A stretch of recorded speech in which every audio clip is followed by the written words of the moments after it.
శక్తిపీఠాలు 18 దర్శనం చేసుకున్న శక్తి సంపన్నుడు. ఆయన ఆధ్వర్యంలో ఈ హోమం జరుపుకోవడం మనందరి అదృష్టం.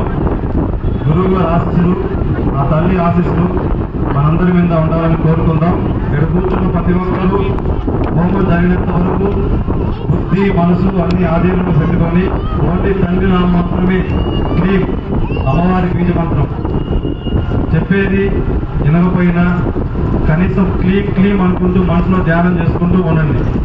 జై మా కర్మాఖ్య.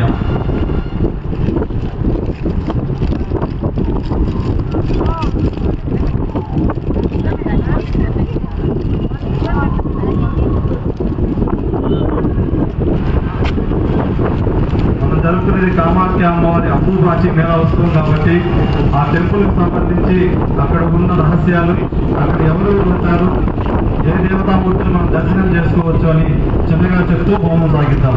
కామాఖ్యలో 32 మంది గణపతులు ఉంటారు, 18 కుండాలు ఉంటాయి.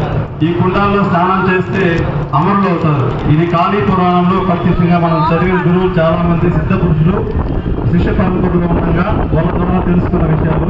ఆ 32 మంది గణపతులకి మొదటిగా సాధన చేసుకుంటూ తర్వాత ఉచ్చిష్ట గణపతి, దశమహావిద్య దేవతలు, మహామాయ కామాఖ్య దేవి అమ్మవారికి హోమం జరుగుతుంది.